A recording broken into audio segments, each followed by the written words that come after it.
إن الحمد لله نحمده ونستعينه ونستغفره ونستهديه ونتوب إليه ونعوذ به من شرور أنفسنا وسيئات أعمالنا من يهده الله فلا مضل له ومن يضلل فلا هادي له أشهد أن لا إله إلا الله وحده لا شريك له وأشهد أن محمدا عبده ورسوله لا نبي بعده اللهم صل وسلم على نبينا محمد وعلى آله وصحبه ومن تبعهم بإحسان إلى يوم الدين أما بعد معاشر المسلمين rahimani wa rahimakumullah.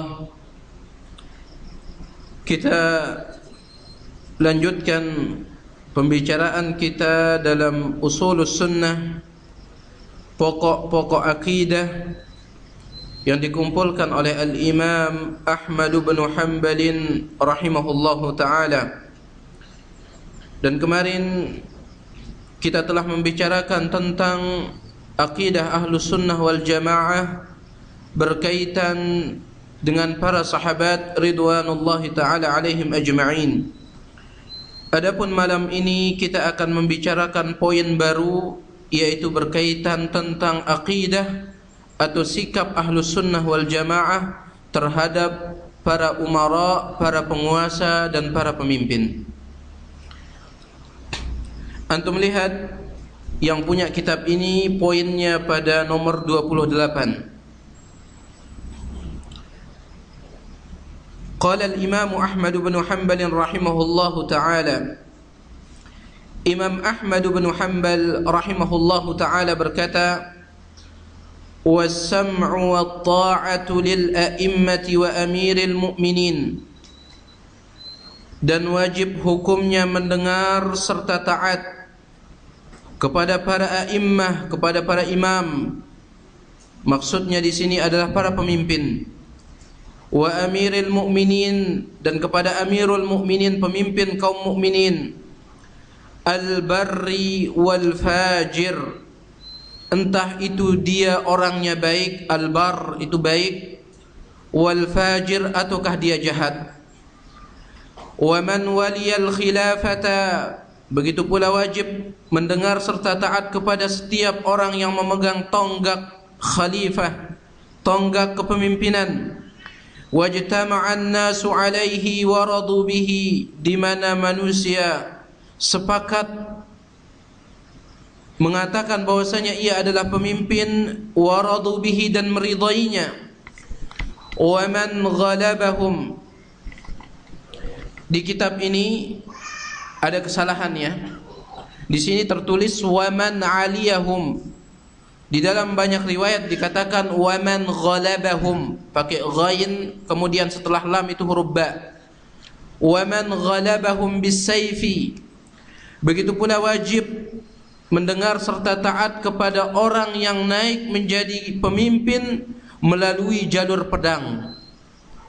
Hatta sara khalifatan, dengan pedang itu ia menjadi seorang khalifah. Wa summiya amiral mu'minin, lalu ia digelari sebagai amiral mu'minin, pemimpinnya orang-orang yang beriman. Taib. Sebelum kita membicarakan tentang dalil-dalil yang memerintahkan kita taat kepada para pemimpin, perlu kita ketahui bahwasanya seorang pemimpin itu sah menjadi pemimpin melalui salah satu dari tiga cara. Apabila seorang naik menjabat melalui salah satu dari tiga cara ini, maka dia menjadi pemimpin yang sah, yang wajib untuk kita berikan ketaatan dan kepatuhan kita. Yang pertama kata para ulama, al-intikhabu min ahli al-hall wal-aqd aw al-ikhtiyar. Cara yang pertama, dia dipilih oleh ahlul hall wal-aqd. Yang dimaksud dengan ahlul hall wal-aqd adalah sebuah komite yang di dalamnya orang-orang saleh, orang-orang berilmu orang-orang yang bijaksana. Ini yang disebut dengan ahlul halli wal aqdi. Apabila seseorang diangkat sebagai pemimpin oleh ahlul halli wal aqdi atau komite ini, maka dia sah menjadi pemimpin dan wajib kita mendengar serta taat kepadanya. Siapa contohnya? Abu Bakar radhiyallahu taala anhu.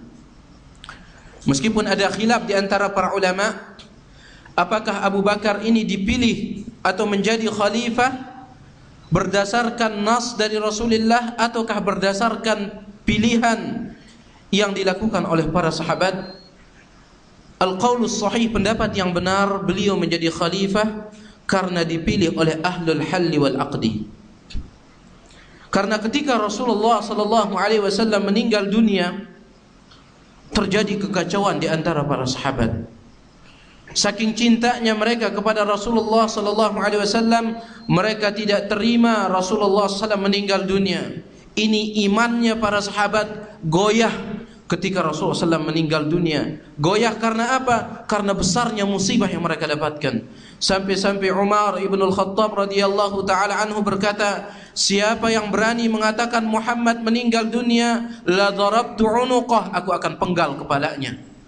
Muhammad hanya pergi berjumpa dengan Tuhannya sebagaimana dahulu Nabi Musa berjumpa dengan Tuhannya. Dia tidak terima. Akan tetapi datanglah Abu Bakar radhiyallahu taala anhu.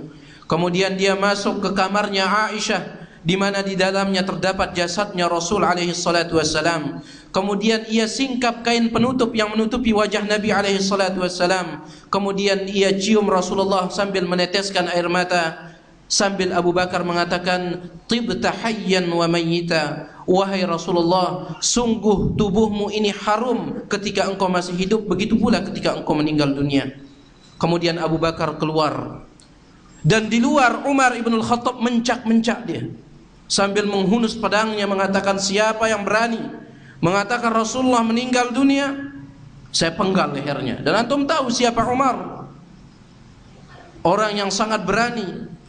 Dan cukuplah yang menunjukkan keberanian Umar ibn al-Khattab peristiwa hijrah dari Makkah ke Madinah, ketika para sahabat yang lain diam-diam sembunyi-sembunyi hijrah dari Makkah ke Madinah. Justru Umar siang hari dia pergi ke Ka'bah dengan suara lantang mengatakan, siapa yang ingin istrinya menjadi janda, anaknya menjadi yatim, maka hadang saya ingin pergi hijrah ke Madinah.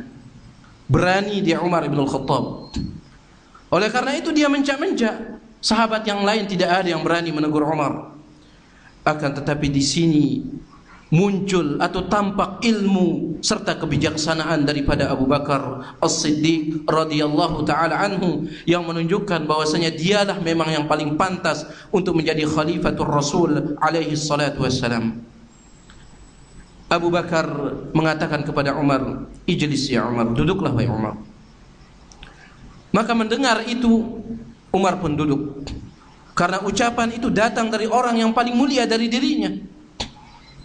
Setelah Umar duduk, maka Abu Bakar mengatakan, man kana minkum ya'budu Muhammadan fa inna Muhammadan qad mat. Siapa di antara kalian yang menyembah Muhammad, maka sungguh Muhammad telah mati. Wa man kana minkum ya'budu Allah fa inna Allah hayyun la yamut. Atau fa inna Allah hayyun la yamut. Akan tetapi barang siapa di antara kalian yang menyembah Allah, maka ketahuilah Allah Maha hidup dan tidak akan pernah mati. Kemudian Abu Bakar membaca ayat, afa immata aw qutila inqalabtum ala aqabikum. Apakah apabila Muhammad itu mati atau terbunuh, kalian akan kembali menjadi murtad kafir sebagaimana dahulu? Abu Bakar membaca ayat tersebut. Mendengar ayat tersebut, Umar ibn al-Khattab mengatakan, seolah-olah aku tidak pernah mendengar ayat itu kecuali dari lisannya Abu Bakar. Padahal Umar mengetahui ayat tersebut, akan tetapi saking besarnya musibah sampai dia lupa akan ayat tersebut. Jadi terjadi kekacauan di antara para sahabat ridwanullahi taala alaihim ajma'in. Akhirnya setelah Rasul alaihi salatu wasalam dikebumikan, dimakamkan, maka para sahabat berkumpul di Bani Saqifah, yaitu di sebuah tempat yang bernama Bani Saqifah, Mereka berkumpul di sana untuk memilih siapa yang akan memegang tonggak kepemimpinan sepeninggal Rasul alaihi salatu wasallam. Terjadi khilaf, perbedaan pendapat di antara para ulama atau para sahabat, di antara para sahabat, siapa yang akan menjadi khalifah. Kaum Muhajirin mereka mengatakan kami yang berhak. Kaum Ansar mengatakan kami yang berhak. Siapa kalian wahai Muhajirin? Kalian datang ke kota kami dalam keadaan tidak membawa apa-apa, kami yang menolong kalian. Akhirnya kembali Abu Bakar menyuarakan ucapannya yang membuat para sahabat tenang. Abu Bakar mengatakan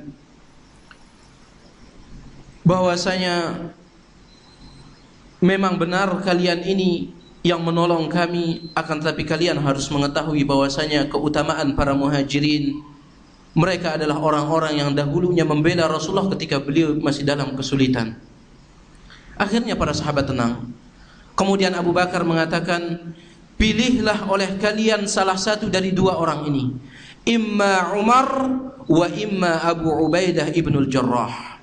Pilihlah dia, salah satunya menjadi pemimpin, entah itu Umar atau entah itu Abu Ubaidah ibnul Jarrah. Dia tidak mencalonkan dirinya. Dia tidak rakus ambisi terhadap kepemimpinan. Akhirnya mendengar ucapan tersebut tersentuh Umar ibnul Khattab. Maka Umar ibnul Khattab mengatakan kepada Abu Bakar, berdiri Umar ibnul Khattab, dia mengatakan, aradiyaka Rasul sallallahu alaihi wasallam li dinihi afala nardaka li dunyana. Wahai Abu Bakar, sesungguhnya dahulu Rasul alaihi salatu wasalam ridha kepadamu untuk memimpin kami di dalam agama. Maksudnya ketika Rasulullah masih hidup, Rasulullah memerintahkan Abu Bakar untuk menjadi imam salat. Ini masalah agama. Rasulullah ridha melihat engkau menjadi pemimpin di dalam masalah agama. Afala nardaka li dunyana? Mengapa kami tidak akan ridha melihatmu untuk menjadi pemimpin kami di dalam masalah dunia? Akhirnya Umar pun membaiat Abu Bakar, kemudian diikuti oleh sahabat-sahabat yang lainnya. Jadi dipilih Abu Bakar ridwanullahi ta'ala alaihim ajma'in oleh para sahabat yang mereka tentunya kita yakini kesolehan mereka, kita yakini keilmuan mereka, kita yakini keikhlasan mereka, kita yakini kebijaksanaan mereka. Jadi pantaslah mereka menjadi ahlul halli wal aqdi. Jadi ini cara yang pertama seseorang bisa menjadi sah sebagai pemimpin, dipilih oleh ahlul halli wal aqdi. Kemudian cara yang kedua, an ya'hada ilaihi al-khalifatu as-sabiqu bi wilayati al-ahdi fatantaqilu al-khilafatu ilaihi bidzalik. Cara yang kedua adalah pemimpin yang pertama memilih pemimpin yang kedua ketika pemimpin yang pertama tersebut sudah habis masa jabatannya. Hal ini seperti yang dilakukan oleh Abu Bakar kepada Umar ketika Abu Bakar meninggal dunia. Abu Bakar menunjuk Umar langsung, yang akan menggantikanku sebagai khalifah setelah aku meninggal dunia adalah Umar ibnul Khattab. Maka ini sah Umar menjadi khalifah. Jadi ditunjuk langsung oleh pemimpin yang sebelumnya kepada pemimpin yang akan menggantikannya.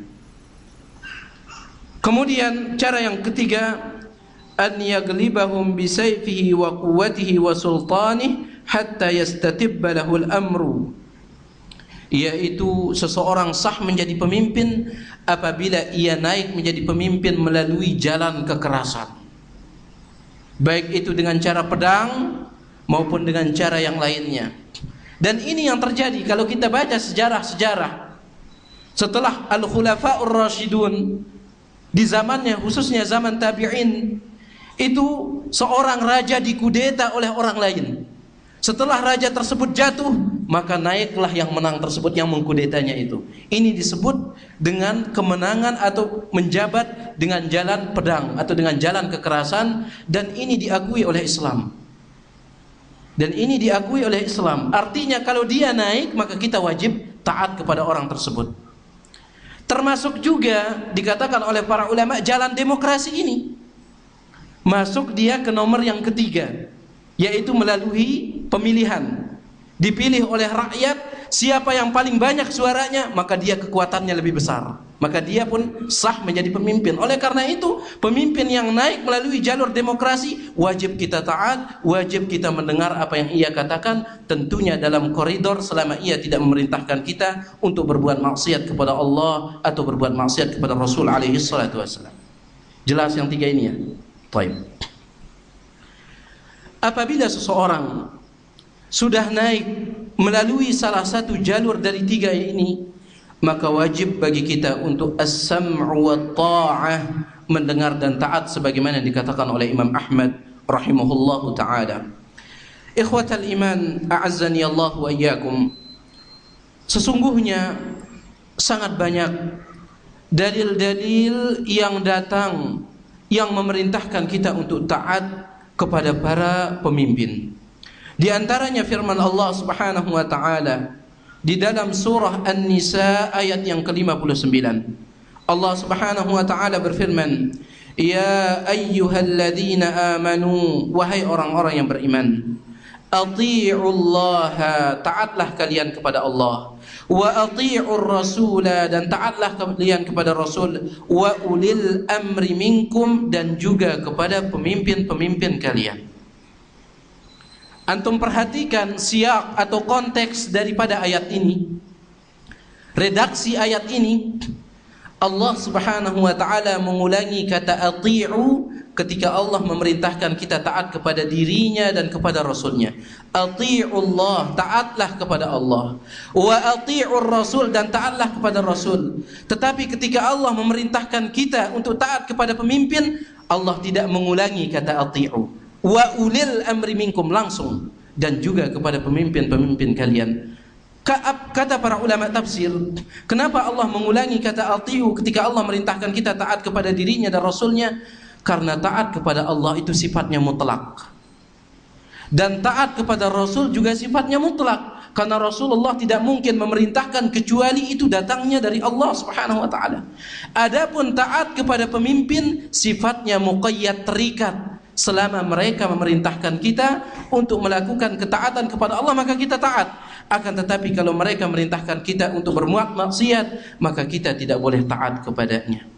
Sebagaimana sabda Nabi alaihi salatu wassalam dalam hadis yang dikeluarkan oleh Al-Imam Al-Bukhari dan Imam Muslim dari sahabat yang mulia Abdullah bin Umar radhiyallahu taala anhuma, Rasulullah sallallahu alaihi wasallam bersabda, "Alal mar'il muslimi as-sam'u wa ta'ah."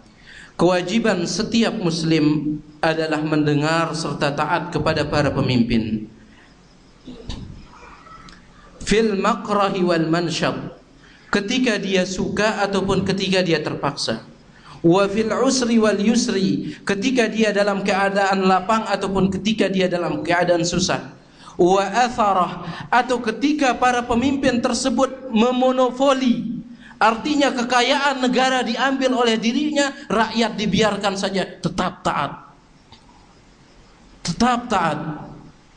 Illa an yu'mara bimaksiatin, kecuali dia diperintahkan untuk berbuat maksiat. Fa in umira bimaksiatin, kalau dia diperintahkan untuk berbuat maksiat, fala sam'a wala ta'ah, maka tidak ada kewajiban untuk mendengar dan tidak ada kewajiban untuk taat. Jadi taat kepada para pemimpin adalah akidah Ahlus Sunnah wal Jamaah yang bersumber dari dalil Al-Quran maupun hadis-hadis Nabi alaihi salatu wassalam. Kemudian Imam Ahmad mengatakan, al-barri wal fajir, entah pemimpin itu dia pemimpin yang baik maupun pemimpin yang jahat, wajib taat. Sebagaimana hadis yang dikeluarkan oleh Imam Muslim dari sahabat yang mulia Hudzaifah bin al-Yaman, Rasulullah sallallahu alaihi wasallam mengatakan, yakunu ba'di a'immatun la yahtadi bihadi wa la yastannuna bisunnati, akan ada setelahku para pemimpin-pemimpin yang mereka tidak menjalani petunjukku dan tidak mengambil sunnahku. Artinya mereka adalah orang-orang yang jahat. Bahkan Rasulullah saking jahatnya mereka, Rasulullah menggambarkannya, wa yaqumu fihim rijalun qulubuhum qulubus syayatin fi juthmanul insi. Bahkan mereka adalah hati-hati mereka itu adalah hati-hati syaitan, akan tetapi jasad mereka jasad manusia. Gambaran apa lagi yang lebih dahsyat untuk menggambarkan kejahatan pemimpin daripada gambaran Rasulullah ini? Hati mereka itu adalah hati syaitan, tubuh mereka adalah tubuh manusia. Jahat sekali mereka. Maka Hudzaifah bin Yaman berkata kepada Rasulullah sallallahu alaihi wasallam, "Ya Rasulullah, famadza asna' idza adraktu dzalik?" Apa yang aku akan perbuat atau bagaimana sikapku apabila aku mendapatkan masa atau zaman tersebut? Rasulullah SAW mengatakan, "Isma' wa ati' lil amir." Dengarlah dan taatlah kepada penguasamu itu. Wa in daraba dhahrak, meskipun dia memukul punggungmu, wa akhadha malak, atau mengambil hartamu, isma' wa ati', taat dan dengarkan. Apakah hadis-hadis seperti ini atau dalil-dalil seperti ini masih perlu ditakwilkan? Tentu tidak. Sudah jelas perintah Nabi alaihi salatu wassalam untuk kita mentaati para pemimpin dan para penguasa. Kemudian beliau mengatakan, wa man waliyal khilafah, begitu pula orang yang memegang khilafah, wajtama'an nasu alaihi wa radu bihi, dan manusia sepakat terhadap kepemimpinannya dan mereka meridainya. Wa man ghalabahum bisayfi hatta sara khalifatan, begitu pula orang yang memegang kepemimpinan melalui jalur pedang, yaitu dengan cara kudeta, sampai ia pun menjadi seorang khalifah. Wa summiya amirul mu'minin, dan dia dinamakan sebagai amirul mu'minin. Ini wajib kita mendengar dan taat kepadanya. Wal ghazwu madin ma'al amiri ila yaumil qiyamah, dan peperangan atau berperang itu tetap berlaku bersama para pemimpin sampai hari kiamat. Al-barri wal fajir, baik pemimpin itu dia baik, wal fajir ataukah dia jahat, dia zalim, la yutrak, tidak boleh kita meninggalkan peperangan bersamanya apabila ia memerintahkan kita untuk berperang. Ma'asyiral muslimin rahimani wa rahimakumullah, ketahuilah bahwasanya berperang itu atau jihad melawan orang-orang kafir dibagi oleh para ulama menjadi dua. Jihad melawan orang-orang kafir dibagi oleh para ulama menjadi dua. Yang pertama ada namanya jihadut talab. Jihadut talab. Yang kedua ada namanya jihadud difa'.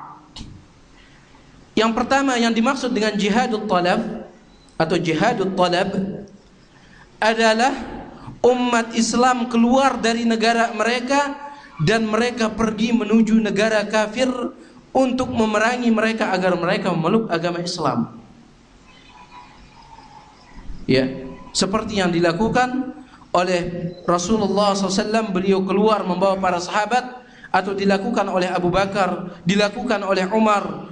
Mereka pergi menuju negara-negara kafir, mengajak mereka masuk Islam. Mereka mengatakan, aslimu taslamu, masuk Islamlah kalian maka kalian akan selamat. Kalau kalian tidak mau masuk Islam maka berikan jizyah, upeti. Kalau tidak, fama bainana wa bainakum illa al-qital. Kalau kalian tidak mau upeti, tidak mau masuk Islam, maka tidak ada pilihan lagi antara kami dengan kalian kecuali berperang. Ini namanya jihadut talab. Mereka keluar, kalau bahasa mungkin bahasa kerennya ekspansi ya, menyerang langsung. Adapun jihadud difa' adalah orang-orang kafir justru yang datang ke negeri Islam dan mereka yang memerangi dan menjajah orang-orang Islam.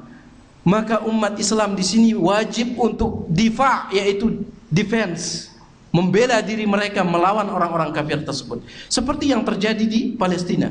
Didatangi oleh orang-orang Zionis Yahudi, digempur mereka, dijajah mereka, maka kewajiban bagi setiap rakyat Palestina fardu ain itu untuk melawan orang-orang Zionis, orang-orang Yahudi tersebut. Nah, jihadut talab, yaitu melakukan ekspansi, ini harus dengan izin penguasa. Apabila ada seorang atau sekelompok kaum muslimin keluar dari negaranya untuk melakukan jihadut talab tanpa izin dari pemimpin, maka ia telah melakukan hal yang bertentangan dengan sunnah Rasul alaihi salatu wasallam. Harus dengan izin pemimpin. Ya. Adapun jihadud difa', jihad untuk membela diri karena diserang oleh orang-orang kafir, maka al-qaulur rajih, pendapat yang benar dalam masalah ini sebagaimana yang dikatakan oleh Syekhul Islam Ibnu Taimiyah dalam Majmu'ul Fatawa, beliau mengatakan bahwasanya tidak perlu kita mendapatkan izin dari pemimpin. Kenapa? Karena kalau kita nunggu izin dari pemimpin sudah hancur kita. Duluan kita dibunuh. Ya. Nah, inilah yang dimaksud oleh Imam Ahmad di sini. Bahwasanya yang dimaksud oleh Imam Ahmad di sini adalah jihadut talab, melakukan ekspansi. Keluar dari negara Islam sendiri kemudian pergi menuju negara kafir, maka ini membutuhkan izin dari pemimpin.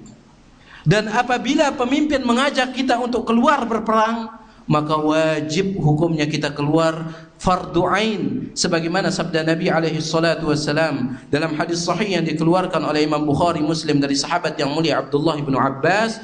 Beliau mengatakan, wa idzastumfirtum fanfiru, dan apabila kalian diperintahkan keluar oleh pemimpin kalian untuk berperang, fanfiru, maka keluarlah kalian. Jadi kita kembali, beliau mengatakan wal ghazwu madin ma'al umara ila yaumil qiyamah, dan berperang itu akan senantiasa berlaku dan tetap ada bersama pemimpin sampai hari kiamat. Al barri wal fajir, baik itu yang saleh pemimpinnya ataupun yang zalim, la yutrak, tidak boleh kita tinggalkan. Karena ada beberapa kelompok, ya, mereka tidak mau mentaati para pemimpin, seperti kelompok Khawarij. Dan ini merupakan ciri Khawarij. Oleh karena itu para ulama mengatakan setiap sikap yang bertentangan atau menentang penguasa, entah itu melalui keyakinan, entah itu melalui lisan, entah itu melalui senjata, dan ini yang paling tinggi, maka itu adalah sikap dari sikap orang-orang Khawarij. Meskipun ia tidak menyukai, misalnya saya bukan ISIS, saya bukan orang Khawarij yang mengatakan seperti itu, akan tetapi dia suka berkoar-koar, berdemo, memberontak kepada penguasa, maka hakikatnya dia adalah orang Khawarij. Dia adalah orang Khawarij. Jadi kita katakan tadi bahwasanya mentaati pemimpin itu apabila ia merintahkan kita taat. Apabila ia merintahkan kita berbuat maksiat, maka kita tidak boleh taat. Tetapi di sini antum tidak boleh salah paham. Yang dimaksudkan oleh para ulama, apabila pemimpin memerintahkan kita berbuat maksiat, kita tidak boleh taat, maksudnya tidak boleh taat kepada perintah tersebut. Bukan berarti lantas kita memberontak, bukan. Tidak boleh taat kepada perintahnya itu saja. Bukan berarti lantas kita memberontak. Sama seperti firman Allah Subhanahu wa taala di dalam surah Luqman. Allah Subhanahu wa taala mengatakan, "Wa in jahadaka litusyrika bima laysa laka bihi ilmun fala tuti'huma." Apabila kedua orang tuamu memerintahkanmu untuk berbuat syirik, maka jangan taati mereka. Maksudnya jangan taati perintahnya untuk berbuat syirik itu. Akan tetapi dalam masalah yang lain taati dia. Kenapa? Karena lanjutan daripada ayat tersebut Allah mengatakan wasahibuhuma fid dunya ma'rufa, akan tetapi tetap pergauli mereka dengan cara yang baik. Jangan antum salah paham. Gara-gara pemimpin merintahkan satu hal berbuat maksiat, lantas angkat pedang semuanya. Tidak. Tidak taat kepada perintahnya yang berkaitan dengan maksiat itu saja. Wallahu taala alam. Kemudian beliau mengatakan wa qismatul fai'i, begitu pula pembagian harta fai'. Yang dimaksud dengan harta fai' di sana saya tuliskan kalau tidak salah di catatan kakinya, yaitu harta yang didapatkan oleh kaum muslimin dari orang-orang kafir tanpa terjadi pertempuran. Tanpa terjadi pertempuran. Ya.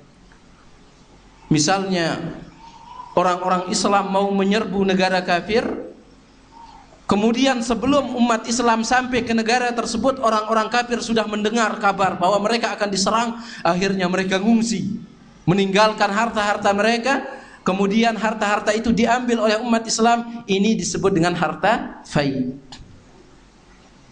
Dan ini sering sekali terjadi dahulu di zaman Nabi alaihi salatu wasallam. Rasulullah SAW bersabda dalam hadis sahih yang dikeluarkan oleh Imam Bukhari, nusirtu bimasirati syahr, nusirtu birru'bi bimasirati syahrin.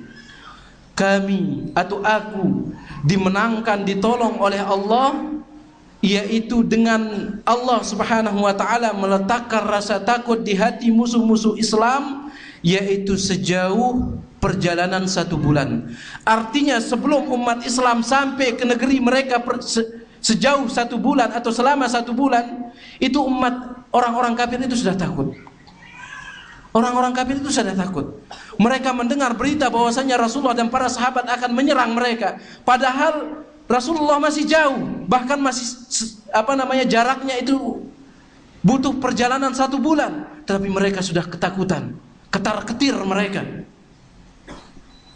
Dimenangkan. Yang namanya orang takut, dia tidak akan bisa fokus. Makanya umat Islam dahulu jaya, dimenangkan oleh Allah sebelum ketemu dengan musuh, musuh sudah duluan takut. Berbeda sekarang, umat Islam yang takut.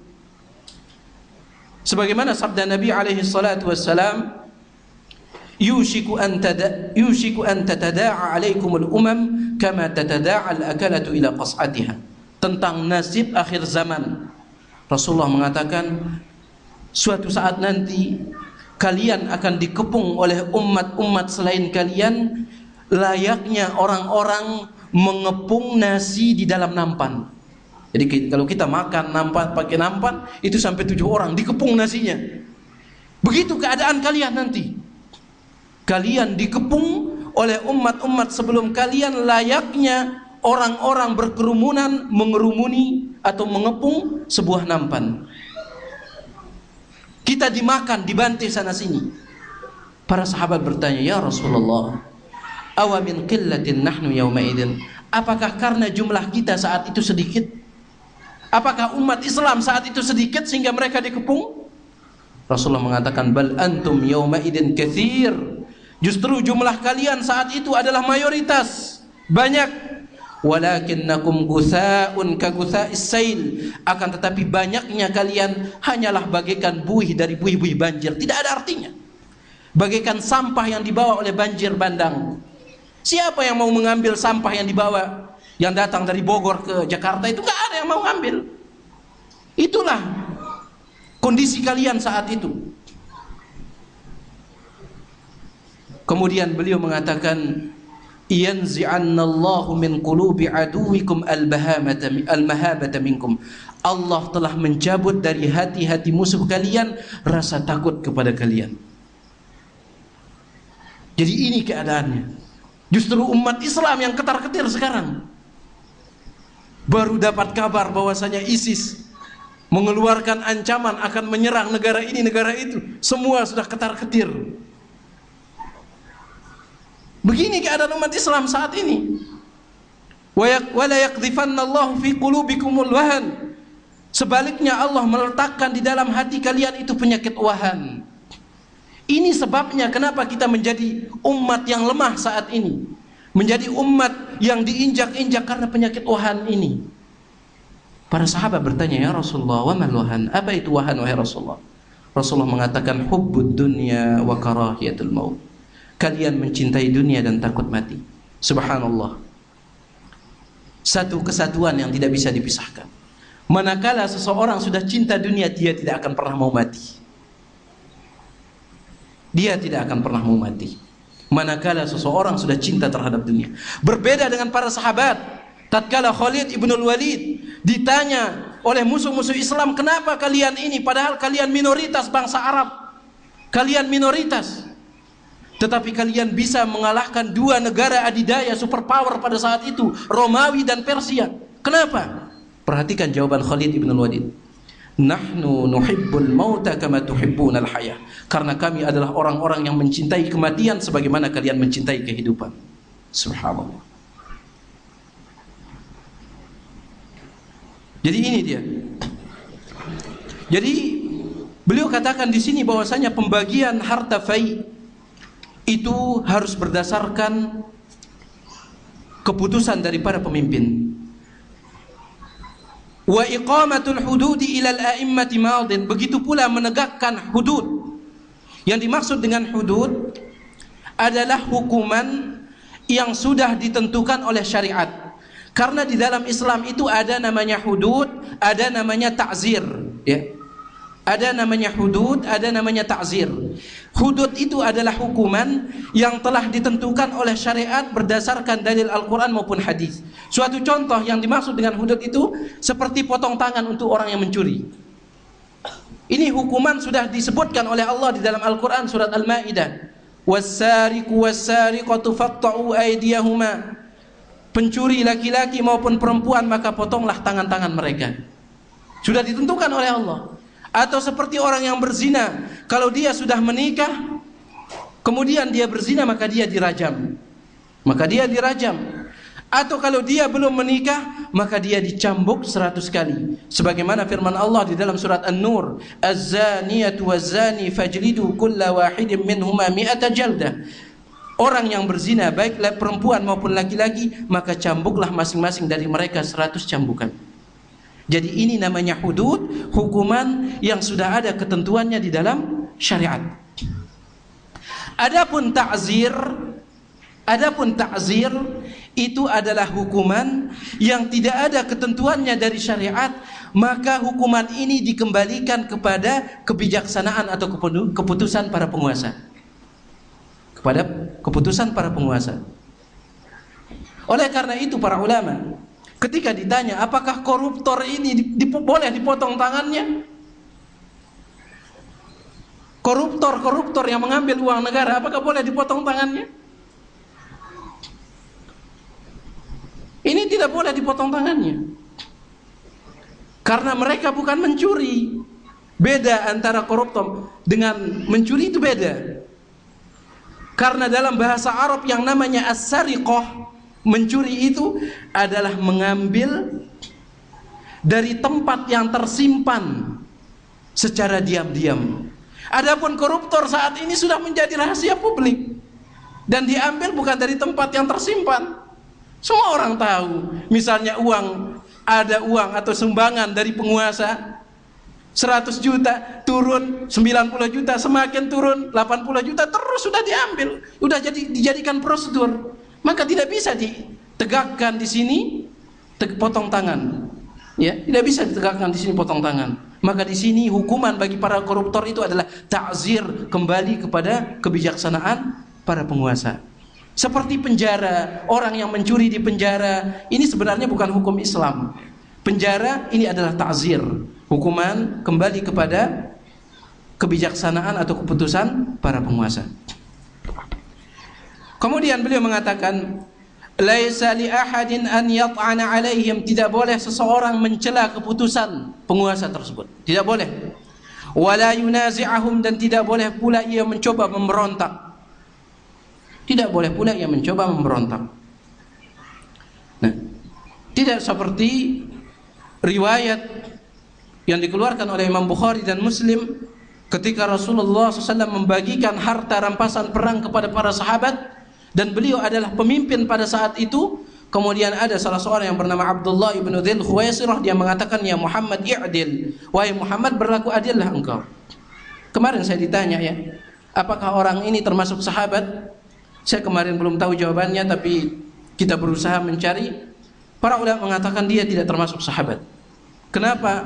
Karena di dalam sebuah riwayat, ini kita agak keluar sedikit, di dalam sebuah riwayat Abdullah ibn Umar ibn al-Khattab mengatakan, ketika mendengar ucapan orang tersebut, Umar ibn al-Khattab mengatakan, ya Rasulullah, da'ni adribu unuqa hadzal munafiq. Ya Rasulullah, izinkan saya untuk memenggal leher munafik ini.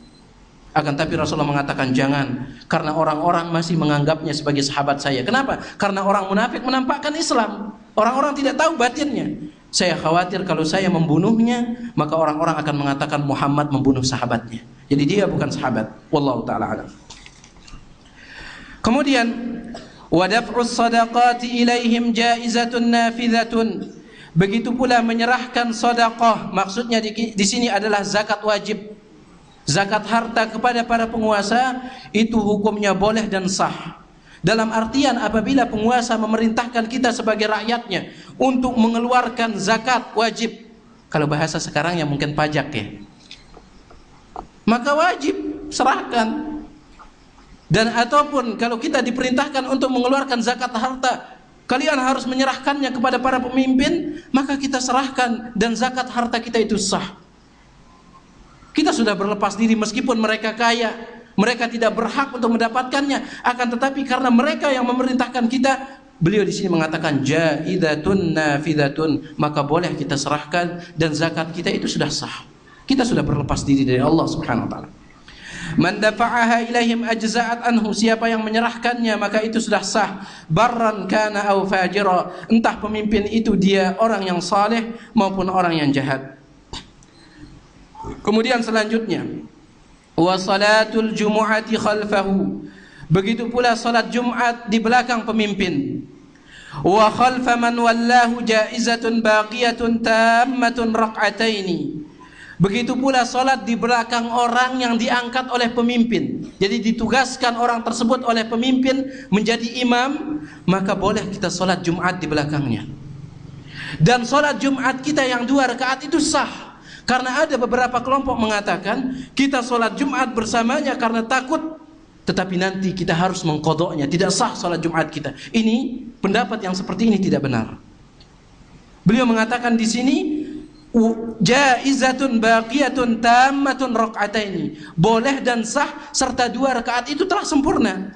Bahkan man a'adahuma fahuwa mubtadi'un, justru siapa yang mengulanginya maka dia telah melakukan suatu perbuatan bid'ah.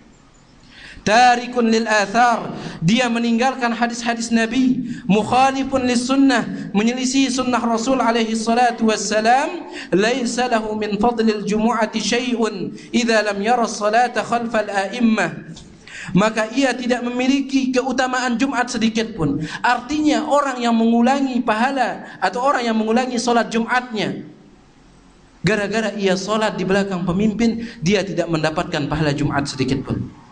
Dia tidak mendapatkan pahala Jumat sedikit pun. Kemudian, idza lam yara salata khalfal a'immah, dia tidak mendapatkan keutamaan Jumat sedikit pun apabila ia berpendapat bahwasanya tidak boleh salat di belakang para pemimpin. Mangkanu, siapapun mereka pemimpin tersebut, barrihim wa fajirihim, entah mereka saleh ataupun jahat. Fasunnatu bi an yusalliya ma'ahum raq'ataini, justru sunnahnya adalah kita melakukan salat di belakang mereka 2 rakaat. Wa yadinu bi annaha tammatun, dan kita harus yakini bahwasanya salat kita yang 2 rakaat itu sudah sempurna. La yakun fi sadrika min dzalika syakkun, jangan sampai ada keraguan di dalam hatimu dalam masalah itu. Karena dahulu para sahabat mereka juga salat di belakang para pemimpin yang jahat. Ketika para khulafaur rasyidun sudah meninggal dunia, para sahabat yang masih hidup pada saat itu, yang mereka menjadi rakyat, sedangkan naik setelah mereka itu pemimpin-pemimpin yang jahat, mereka sholat di belakang pemimpin-pemimpin tersebut. Suatu contoh disebutkan oleh para ulama adalah ada salah seorang pemimpin di zamannya Utsman ibnu Affan. Utsman ibnu Affan mengangkat sebagai gubernurnya di Kufah salah seorang yang bernama Al-Walid bin Uqbah. Al-Walid bin Uqbah ini dia orangnya fasik. Dia suka minum khamr. Bahkan dia menjadi imam salat tatkala mabuk. Dia jadi imam sambil mabuk dia. Akan tetapi Abdullah bin Mas'ud, beliau salat di belakangnya. Abdullah bin Mas'ud salat di belakangnya. Ya. Suatu ketika pas dia selesai sholat, Al-Walid bin Uqbah ini menghadap jamaah. Dia masih mabuk. Dia menghadap jamaah, dia mengatakan, hal azidukum syai'an, apakah rakaat sholat kita bertambah? Orangnya mabuk, nggak sadar dia. Kalau sholat maghrib jadi 4 rakaat, sholat isya jadi 5 rakaat. Apakah tadi kita sholatnya bertambah? Apa jawaban Abdullah bin Mas'ud? Mazilna ma'aka mundul yaum fi ziyadah. Kenapa anda bertanya di sekarang? Sebenarnya semenjak anda jadi imam, kita sudah sholatnya lebih. Setiap kita sholat di belakang anda selalu lebih, katanya. Akan tetapi tetap Abdullah bin Mas'ud dan sahabat yang lain sholat di belakangnya, akan tetapi nanti selesai sholat mereka mengqadanya. Kita katakan tadi bahwasanya tidak perlu kita qadha kalau sholat Jumat. Kenapa? Karena pemimpin kita mengajak kita sholat itu 2 rakaat, sudah pas rakaatnya. Akan tetapi Abdullah bin Mas'ud di sini mengqadhanya karena rakaatnya tidak pas. Kata Abdullah bin Mas'ud, semenjak engkau jadi imam, itu selalu kita fi ziyadah, selalu nambah rakaatnya. Akan tetapi mereka tetap sholat. Kenapa? Menjaga persatuan kaum muslimin. Jadi wajib taat kepada para pemimpin, sebab memberontak kepada para pemimpin itu mafsadatnya sangat besar. Cukuplah bagi kita apa yang dikatakan oleh Imam Ahmad Ibnu Hanbal, penulis risalah yang singkat akan tapi padat dan syarat dengan manfaat ini. Di masa beliau dipimpin oleh para pemimpin yang mereka berakidah dengan akidah yang kufur, yang kafir. Ma'mun, kemudian mutawakkil, kemudian wathiq. Akhirnya ketika beliau dibebaskan, pengikut-pengikut beliau mengatakan kepada beliau, wahai imam, mengapa kita tidak memberontak saja? Mengapa kita tidak memberontak saja? Sejujurnya masih banyak pengikut anda wahai imam, akan tetapi mereka sembunyi-sembunyi karena takut kepada penguasa. Akan tetapi apabila anda mengeluarkan fatwa untuk memberontak melawan mereka, saya yakin semuanya akan keluar menolong anda. Mendengar ucapan tersebut, Imam Ahmad tatkala itu duduk di rumahnya bersama teman-temannya di emperan rumah beliau.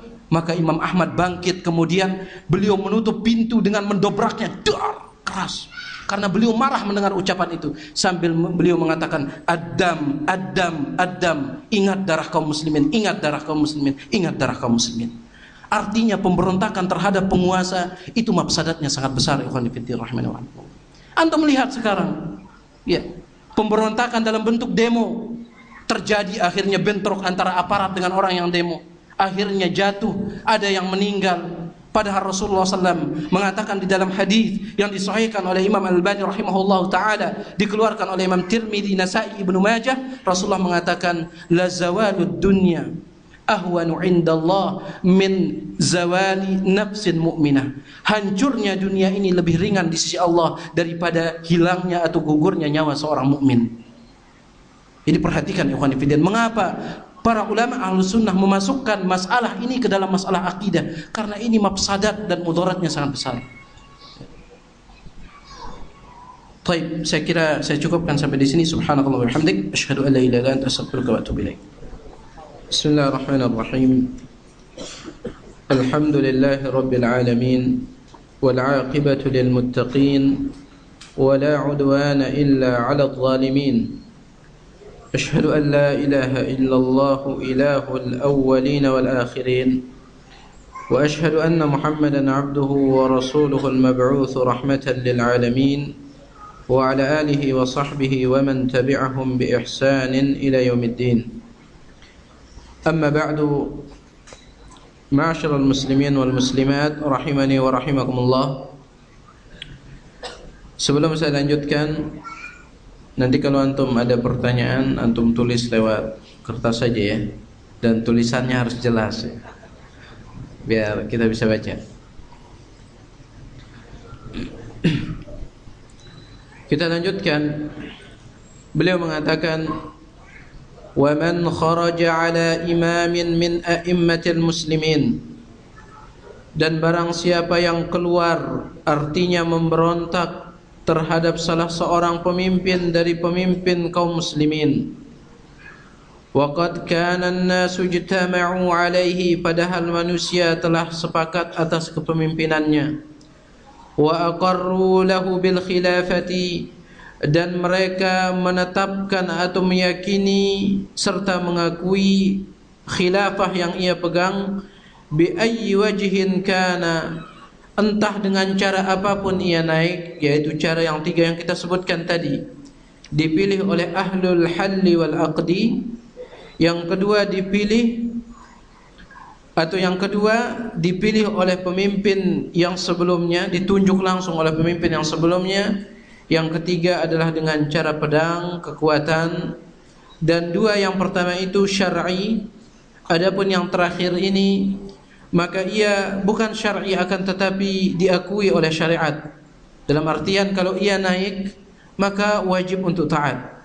Wajib untuk taat. Birridha atau bil ghalabah, entah ia naik dengan keridhaan atau dengan kekuatan. Faqad syaqqa hadzal khariju 'asal muslimin, maka orang yang memberontak tersebut telah syaqqa, telah membelah asa al-muslimin, yaitu persatuan kaum muslimin. Wa khalafa al-athar an Rasulillah sallallahu alaihi wasallam, dan ia menyelisihi hadis-hadis, riwayat-riwayat yang datang dari Rasul sallallahu alaihi wasallam. Fa in mata al-khariju alaihi, apabila orang yang memberontak ini mati di atas pemberontakannya, mata mitatan jahiliyah, maka ia mati sebagai bangkai jahiliyah, wal iyad billah. Kemudian wala yahillu qitalus sultan, tidak boleh memerangi penguasa, walal khuruju alaihi li ahadin minan nas, dan tidak juga memberontak kepada salah seorang dari mereka. Faman fa'ala dzalika fahuwa mubtadi'un, siapa yang melakukan itu maka ia ahli bid'ah, ala ghairi sunnati wat tariq, dan dia berada di atas selain sunnah dan di atas selain jalan kebenaran. Ini masih kita berbicara tentang wajibnya taat kepada para penguasa. Jadi al-aslu fi sultan as-sam'u wa ta'ah. Hukum asalnya sikap kita terhadap para penguasa itu adalah mendengar dan taat, sebagaimana yang telah kita sebutkan dalil-dalilnya. Akan tetapi ada kalanya atau ada kondisi, ada keadaan di mana Rasulullah sallallahu alaihi wasallam memberikan syarat-syarat atau kriteria di mana apabila kriteria atau syarat ini terkumpul pada seorang penguasa, maka di sini dibolehkan memberontak. Di sini dibolehkan memberontak, yaitu dalam hadis yang dikeluarkan oleh Imam Bukhari dan Muslim dalam kitab sahih mereka dari sahabat yang mulia Ubadah bin Samit. Dia mengatakan, bay'na Rasul alaihi salatu wassalam ala as-sam'i wa ta'ah. Kami membaiat Rasulullah sallallahu alaihi wasallam untuk selalu mendengar dan taat kepada para penguasa. Fi manshatina wa makrahina, baik itu tatkala kami sedang semangat ataupun tatkala kami terpaksa. Wa usrina wa yusrina, atau tatkala kami sedang dalam keadaan lapang ataupun dalam keadaan susah. Wa atharatin alaina, atau tatkala para penguasa memonopoli harta dari negara. Wa alla nunazi'al amra, serta kami berbaiat agar kami tidak memberontak kepada mereka. Qala, akan tetapi Rasulullah bersabda, illa an taraw kufran bawahan, kecuali kalian melihat kekufuran yang nyata dilakukan oleh pemimpin tersebut. Indakum minallahi burhanun, indakum fihi minallahi burhan, dan juga kalian memiliki bukti, memiliki dalil bahwasanya perbuatan yang ia lakukan itu adalah perbuatan kufur yang nyata. Oleh karena itu para ulama menyebutkan ada 5 syarat seseorang atau rakyat boleh memberontak kepada penguasanya. Asy-syartul awwal, syarat yang pertama, an yaf'ala waliyul amri kufran la ma'siyatan. Pemimpin tersebut ia melakukan perbuatan kufur, bukan perbuatan maksiat. Ia melakukan perbuatan kufur, bukan perbuatan maksiat. Seperti ia perintahkan kita untuk sujud kepada selain Allah, ia melarang kita untuk salat. Dan negara kita ini, pemimpin kita masih salat, dan tidak ada yang melarang orang salat di negara ini. Kemudian asy-syartu tsani, syarat yang kedua, an yakuna hadzal kufru sarihan wadihan la lubsa fihi. Kekufuran yang ia lakukan itu sarih, yaitu jelas itu kekufuran. Artinya tidak diperdebatkan oleh para ulama. Apabila ia melakukan suatu perbuatan di mana perbuatannya ini masih khilaf para ulama, sebagian ulama mengatakan ia kufur, sebagian ulama mengatakan ia tidak kufur, maka tidak boleh memberontak. Karena Rasulullah mengatakan illa antaro kufran bawahan. Yang dimaksud dengan bawahan itu adalah wadihan sarihan, jelas-jelas ia kufur. Tidak ada lagi orang yang ragu bahwasanya perbuatan itu kufur. Ini syarat yang kedua. Asyartu tsalis, syarat yang ketiga, an yakuna dalilu hadzal kufri wadihan minal kitabi was sunnah.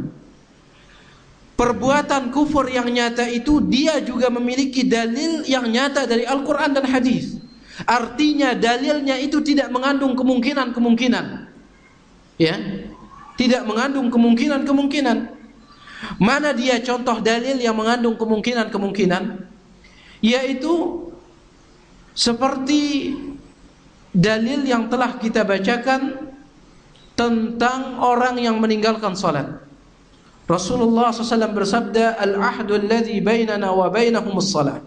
Perjanjian antara kita umat Islam dengan orang-orang non-muslim adalah salat. Man tarakaha faqad kafar. Siapa yang meninggalkannya maka ia telah kafir. Para ulama mengatakan bahwasanya kata kufur di dalam hadis ini dia mengandung dua kemungkinan. Pertama, maksudnya adalah kufur besar. Yang kedua, bisa jadi maksudnya adalah kufur kecil berdasarkan hadis-hadis yang lain. Jadi dalil ini adalah dalil yang mengandung kemungkinan, artinya dalil ini tidak qat'i, tidak pasti. Nah, memberontak kepada para penguasa, syaratnya yang ketiga, perbuatan kufur yang mereka lakukan itu harus ada dalilnya dari Al-Quran ataupun hadis, dan dalil tersebut harus qat'i, pasti. Karena Rasulullah mengatakan, indakum fihi minallahi burhan. Kalian memiliki dalil di dalam masalah itu minallah, langsung dari Allah, artinya dari Al-Quran atau dari hadis Nabi alaihi salatu wassalam. Kemudian syarat yang keempat, wujudul badilil muslim alladhi yahillu mahallah. Nanti apabila kita memberontak atau apabila penguasa tersebut sudah jatuh, maka harus ada penguasa yang lebih baik yang menggantikannya. Harus ada penguasa yang lebih baik yang menggantikannya. Tetapi kalau misalnya dia sudah jatuh, nanti yang menggantikannya sama seperti dia, maka di sini tidak ada manfaatnya. Sudah sama kita dapatkan pemimpin, terus kita rugi lagi, darah kaum muslimin banyak yang tertumpah. Jadi harus ada al-badil, pengganti al-muslim, yaitu pengganti muslim yang khair, yang lebih baik daripada penguasa yang kita jatuhkan itu. Kemudian syarat yang terakhir, wujudul qudrati wal istita'ah. Kita harus memiliki kemampuan, perlengkapan untuk memberontak. Jangan antum misalnya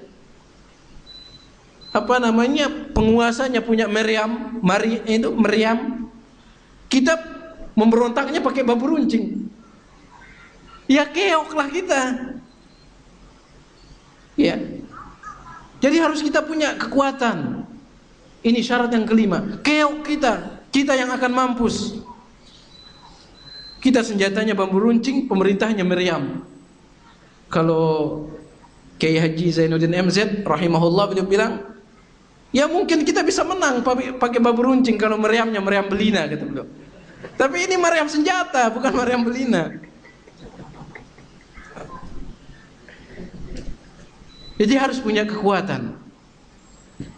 Jadi syarat yang kelima ini, ma'asyiral muslimin, meskipun terkumpul syarat yang kelima ini hanyalah teori kata para ulama. Ini hanyalah teori yang dipetik atau diambil dari hadis Rasul alaihi salatu wasallam.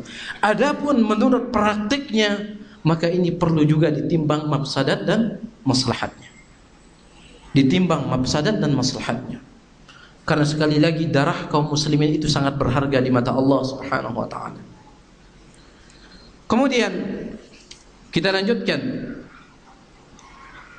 Jadi beliau mengatakan tidak boleh memberontak kepada para penguasa, dan kita sudah katakan bahwasanya memberontak itu ada dengan tiga cara. Bil qalbi, dengan hati, maksudnya dia memiliki keyakinan bahwasanya boleh memberontak kepada para penguasa, berarti ini sudah dianggap sebagai memberontak. Kemudian yang kedua, bil lisan, dengan cara demo-demo ini. Ya, dengan cara demo-demo ini. Makanya kalau orang misalnya mau mengaji, mau merapat kepada kajian majelis Ahlus Sunnah wal Jamaah, majelis As-Salafiyun ini, mereka tidak akan sembarangan menuduh ISIS dan seterusnya. Kenapa? Karena kita yang paling menentang pemberontakan terhadap penguasa. Justru orang-orang yang menuduh Salafiyun itu ISIS, justru mereka masih melakukan demo, sedangkan kita tidak mau demo. Jadi kita ini yang 100% yang loyal kepada para penguasa selama mereka memerintahkan kepada ketaatan. Yang mereka yang menuduh dengan tuduhan-tuduhan yang tidak benar, justru mereka masih berdemo-demo. Padahal itu juga merupakan pemberontakan terhadap para penguasa. Jadi as-salafiyun inilah yang benar-benar memegang warisan ajaran yang benar yang diwariskan dari para sahabat dari satu generasi ke generasi yang lainnya. Jadi demo kita tidak benarkan. Kenapa? Karena di dalam hadis yang dikeluarkan oleh Imam Ahmad dan disahihkan oleh Syekh Ahmad Syakir ketika beliau mentahqiq Musnad Ahmad, Rasulullah sallallahu alaihi wasallam bersabda, "Man arada an yansaha lidhi sultanin." Barang siapa yang ingin memberikan nasihat kepada penguasa, fala yabdu alaniyatan, jangan ia berikan nasihat itu secara terang-terangan. Antum melihat kalau demo ini terang-terangan. Dan anehnya lagi, orang yang berdemo ini kadang mereka melakukan sesuatu yang mereka tentang. Dalam artian pernah di Lombok, ya, ketika ada demo, mereka mendemo kantor pemerintahan, menuntut agar pemerintah memboikot produk-produk Israel. Ya. Segala produk Israel diboikot. Boikot Coca-Cola, boikot Fanta, atau yang datang dari Amerika semuanya disuruh boikot. Selesai demo yang diminum Coca-Cola. Aneh sekali. Selesai demo ya dibagiin Coca-Cola. Kebetulan saya masih di Abu Hurairah saat itu dan di Mataram tempatnya, dan kebetulan demonya di Mataram. Dibagiin Coca-Cola. Padahal teriaknya boikot Israel, boikot Amerika, Coca-Cola tidak boleh. Habis demo minum Coca-Cola. Apa-apaan ini? Jadi ini dia. Rasulullah mengatakan, man arada an yansaha lidhi sultan. Siapa di antara kalian yang ingin memberikan nasihat kepada dhi sultan, yaitu para penguasa, fala yabdu alaniyatan, jangan ia tampakkan secara terang-terangan. Wal ya'khudh biyadihi, akan tetapi hendaklah ia pegang tangan penguasa tersebut. Wal yakhlu bihi, kemudian dia berdua-duaan. Fa in qabila fadzaka, kalau misalnya nasihatnya itu diterima maka alhamdulillah, itulah yang kita harapkan. Wa illa faqad adda alladhi kana alaihi, tetapi kalau dia tidak diterima nasihatnya maka ia telah melepaskan tanggung jawabnya.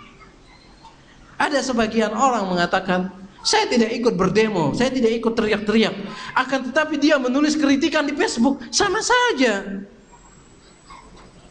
Mencela penguasa lewat Facebook, ini juga dilihat oleh orang.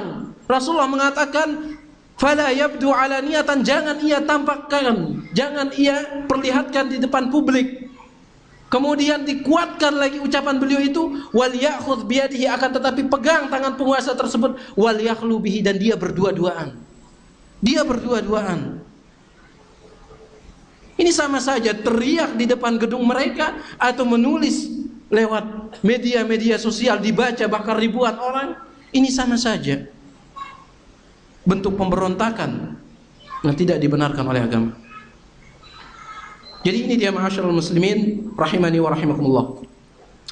Kemudian poin berikutnya, wa qitalul lususi wal khawarij jaizun idza aradu lirrajuli fi nafsihi wa malihi. Dan boleh bagi seseorang untuk memerangi al-lusus. Al-lusus itu jamak dari lis, yaitu pencuri, perampok yang masuk ke dalam rumah kita, boleh kita lawan dia. Wal khawarij, begitu pula boleh memerangi orang-orang khawarij. Jaizun, ini boleh, idza aradu lirrajuli, apabila mereka, yaitu para pencuri atau orang-orang khawarij ini, mengganggu fi nafsihi wa malihi, yaitu harta seseorang atau juga jiwa seseorang. Falahu an yuqatila an nafsihi wa malihi, maka boleh baginya untuk melawan orang tersebut. Wa yadfa'a anha bikulli ma yaqdir, dan dia bela jiwanya maupun hartanya dengan kemampuannya. Walaysa lahu idza faraquhu aw tarakuhu an yatlubahum, akan tetapi ingat, kata beliau, apabila pencuri tersebut sudah kabur, apabila orang khawarij tersebut sudah kabur, maka tidak boleh lagi dikejar. wa la yattabi'a atharahum, tidak boleh dicari jejak-jejaknya. Masalah ini memerangi orang yang mengganggu harta atau jiwa kita, atau yang mengganggu agama kita. Ini dibolehkan berdasarkan hadis Rasulullah SAW yang dikeluarkan oleh Imam Bukhari dan Muslim. Rasulullah SAW bersabda, "Man qutila duna dinihi fahuwa syahid." Siapa yang terbunuh karena membela agamanya maka ia syahid. Wa man qutila duna malihi fahuwa syahid. Siapa yang terbunuh karena membela hartanya maka ia syahid. Wa man qutila duna nafsihi fahuwa syahid. Dan siapa yang mati terbunuh karena membela dirinya, jiwanya, maka ia syahid. Oleh karena itu para ulama pun mengambil kesimpulan boleh membunuh orang yang mengganggu harta kita. Akan tetapi tentunya jangan kita langsung mengambil inisiatif melawan, membunuh. Kalau ada cara yang lemah lembut, maka berikan atau maka lakukan. Jangan langsung datang maling langsung hunus pedang. Jangan. Cari cara yang lebih baik. Kenapa? Apalagi jiwa atau apalagi maling atau orang Khawarij itu, mereka diakui keislaman mereka oleh Ali bin Abi Thalib. Ketika ditanya tentang orang Khawarij, Ali bin Abi Thalib mengatakan, "Hum ikhwanuna." Mereka itu saudara kita. Akan tetapi bagau alaina, akan tetapi mereka melampaui batas terhadap kita. Oleh karena itu di dalam riwayat, meskipun riwayat ini didhaifkan oleh para ulama, Rasulullah SAW pernah bertanya kepada Abdullah bin Mas'ud, "Wahai Abdullah bin Mas'ud, apakah engkau tahu sikap kita terhadap orang-orang Khawarij, terhadap orang-orang yang merangi kita?" Maka Rasulullah Abdullah bin Mas'ud mengatakan, "Allah wa rasuluhu alam." Allah dan Rasulnya lebih mengetahui. Rasulullah SAW mengatakan, engkau boleh memeranginya, akan tetapi la yujahhiz atau la yujahhaz ala jarihihim. Apabila mereka telah terluka, jangan dibunuh. Artinya perang, pedang ketemu pedang, kemudian dia terluka jatuh, jangan dibunuh, jangan ditebas. Kemudian wala yutlab haribuhum, jangan dikejar orang yang kabur dari mereka. Wala yuqsam fai'uhum, serta harta mereka jangan diambil. Harta mereka jangan diambil. Kenapa? Karena mereka masih saudara kita.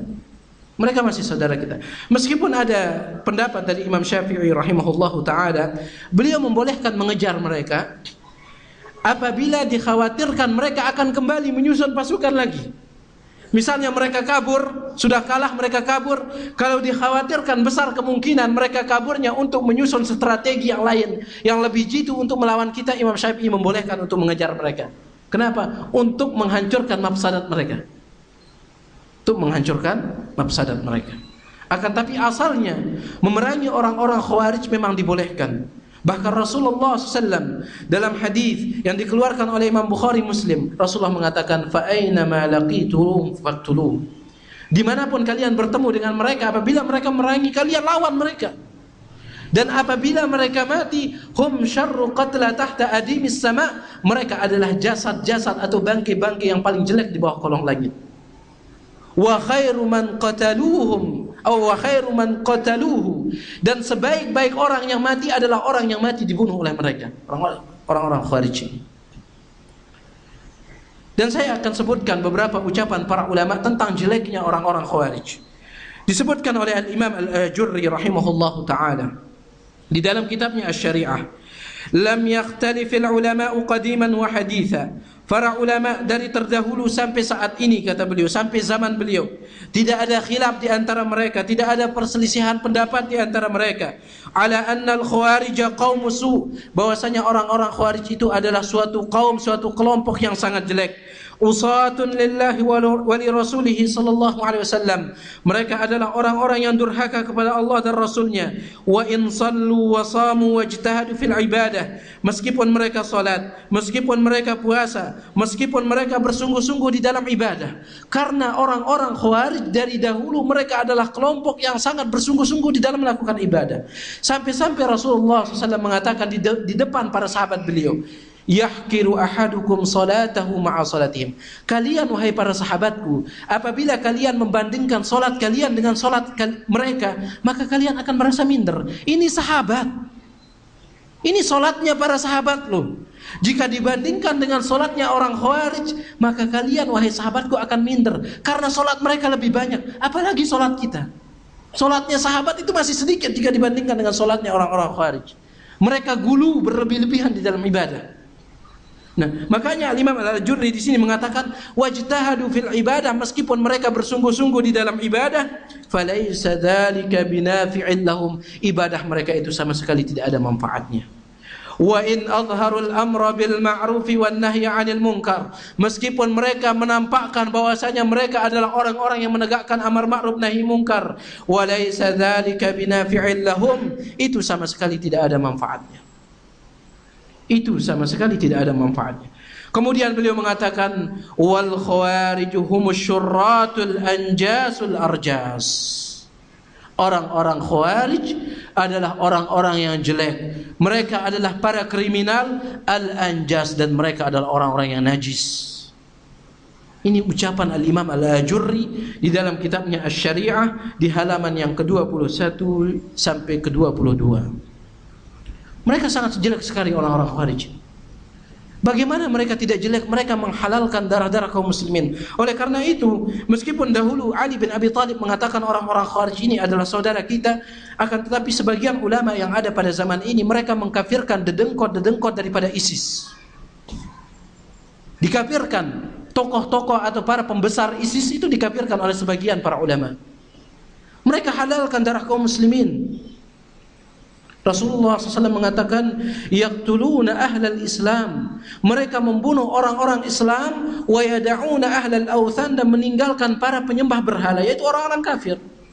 Dan kita sudah sebutkan kisah yang disebutkan oleh Syekh Sulaiman atau Salimullah Ar-Ruhaili, saudaranya Syekh Sulaiman Ar-Ruhaili. Beliau cerita ketika terjadi serangan oleh orang-orang Zionis Yahudi ke Gaza pada bulan Ramadan kemarin, pada Jumat yang pertama, artinya minggu yang pertama, orang-orang ISIS itu bukannya mereka mengarah atau pergi ke Palestina untuk membantu kaum muslimin yang ada di sana, tidak. Akan tetapi pada saat itu, pada hari Jumat pertama dari bulan Ramadan, mereka pergi menuju perbatasan-perbatasan yang ada di Saudi. Karena mereka mengetahui junud, tentara-tentara TNI Saudi, pada hari Jumat mereka sedang melakukan sholat. Akhirnya mereka melakukan bom, mengebom mobil-mobil yang ada di perbatasan untuk membuat keributan, sehingga orang pun terpancing ke tempat terjadinya bom itu. Lalu mereka mencari kesempatan masuk dari jalur yang lain untuk menghancurkan Saudi. Saudi mereka kafirkan, saking sifat gulunya mereka. Ya. Jadi ciri yang paling utama dari ciri orang-orang Khawarij itu adalah menentang para penguasa. Ini ciri mereka yang paling besar. Oleh karena itu para ulama di dalam konferensi mereka mengatakan setiap kelompok yang ada di dalam hatinya pemberontakan terhadap penguasa, maka dia memiliki ciri daripada orang-orang Khawarij. Makanya sebagian ulama, maaf ya, saya akan matikan mic-nya. Ikhwanul Muslimun itu dikatakan Khawarij oleh sebagian ulama. Karena mereka memberontak kepada para penguasa. Mereka lah yang menghalalkan demo. Itu dikatakan oleh para ulama. Saya dengar langsung dari konferensi mereka. Ya. Dan konferensi mereka itu diabadikan. Antum bisa lihat, dicari langsung suara mereka. Para ulama mengatakan bahkan asalnya ISIS yang saat ini kalau ditelusuri, itu disebutkan di dalam kitab Haqiqat Tanzim ad-Daulah, mereka mulai daripada kelompok Ikhwanul Muslimin yang dipimpin oleh Sayyid Qutb, kemudian Hasan al-Banna, sampai akhirnya keluarlah kelompok ISIS ini. Awalnya mereka hanya membolehkan demo. Pada akhirnya mereka pun naik mengkafirkan penguasa. Bayangkan Saudi dikafirkan oleh Abu Muhammad al-Maqdisi Isam al-Zarqawi. Isam al-Zarqawi ini adalah gurunya Abu Mus'ab al-Barqawi. Tangan kanannya siapa namanya? Yang dikejar-kejar itu siapa namanya? Usama bin Laden. Dia menulis sebuah kitab judulnya Al-Kawashiful Jaliyah fi Kufri Ad-Daulati Saudiyah. Dalil-dalil nyata tentang kafirnya negeri Saudi. Ini Saudi, satu-satunya negeri yang menegakkan hukum Islam masih dikafirkan. Karena itu mereka otaknya itu sudah terbalik. Dahulu ada seorang namanya Zainal Abidin As-Sururi, dan dia ini As-Sururi, orang-orang Khawarij itu juga disebut dengan As-Sururiyun ya, karena mereka nisbah ke sebuah tempat namanya As-Sururiyah ya. Akhirnya mereka disebut dengan As-Sururiyun ya. Ada Zainal Abidin As-Sururi ini, dia aslinya Saudi. Aslinya Saudi, akan tetapi dia kafirkan negeri Saudi. Dia tidak mau tinggal di negeri Saudi karena katanya ini negeri Saudi ini kafir. Akhirnya kemana dia hijrah? Kemana? Inggris dia pergi. Aneh sekali. Saudi dia katakan kafir, akhirnya tinggal di Inggris yang nyata-nyata kafir. Jadi otak mereka itu sudah terbalik. Kenapa mereka pindah dari negeri yang sebenarnya Islam menuju negeri yang nyata-nyata kafir? Kenapa? Karena mereka mengatakan orang kafir asli itu lebih baik daripada orang murtad. Saudi itu murtad. Oleh karena itu tinggal di negeri Saudi itu tidak boleh. Adapun tinggal di negeri Inggris meskipun mereka kafir asli itu masih boleh. Kenapa? Karena orang kafir asli masih lebih baik daripada orang murtad. Makanya kenapa mereka membunuh umat Islam bukannya memerangi orang-orang kafir? Karena kita ini murtad di mata mereka, dan memerangi orang murtad itu lebih utama, lebih berpahala daripada memerangi orang kafir asli. Makanya kita yang dibantai. Jadi pemikiran mereka ini sudah hancur. Makanya sangat pantas apabila Al-Imam Al-Ajurri mengatakan bahwasanya mereka itu syurrah, para kriminal, al-anjas, mereka itu adalah orang-orang najis. Dan ibadah-ibadah mereka, meskipun mereka sholat, puasa dan bersungguh-sungguh dalam melakukan ibadah, falaisa dzalika binafi'in lahum, tidak ada manfaatnya bagi mereka. Jadi boleh memerangi mereka.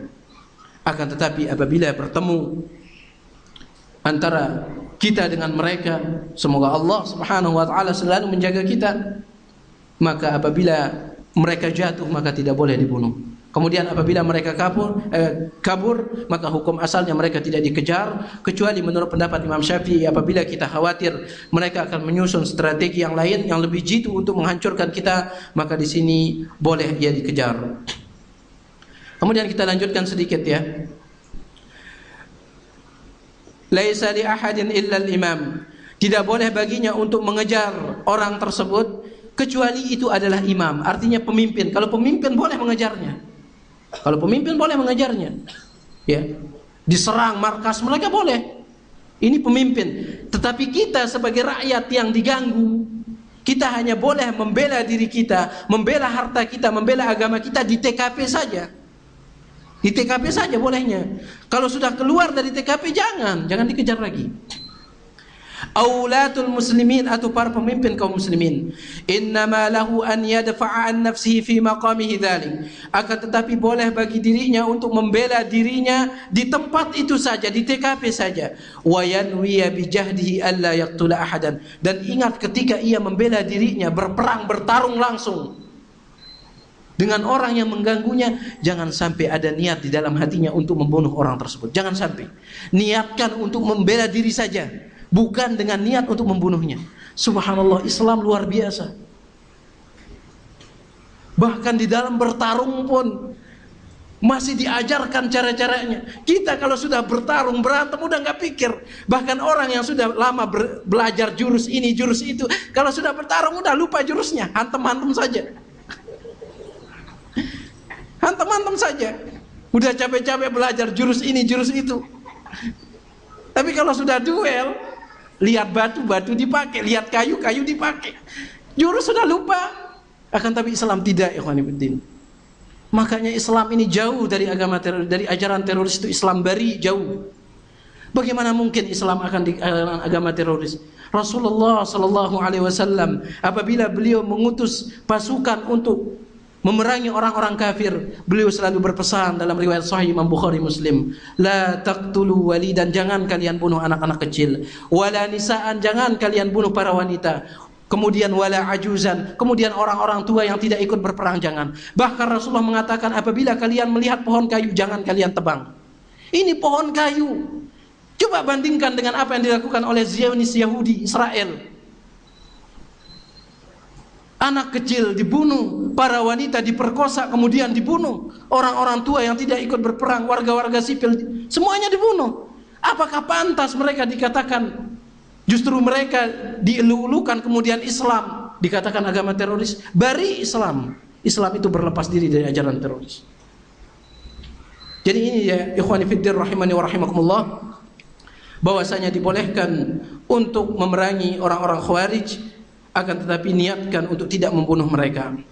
Fa in mata ala yadayhi fi daf'ihi an nafsi fil ma'rakah fa ab'ada Allahul maqtul.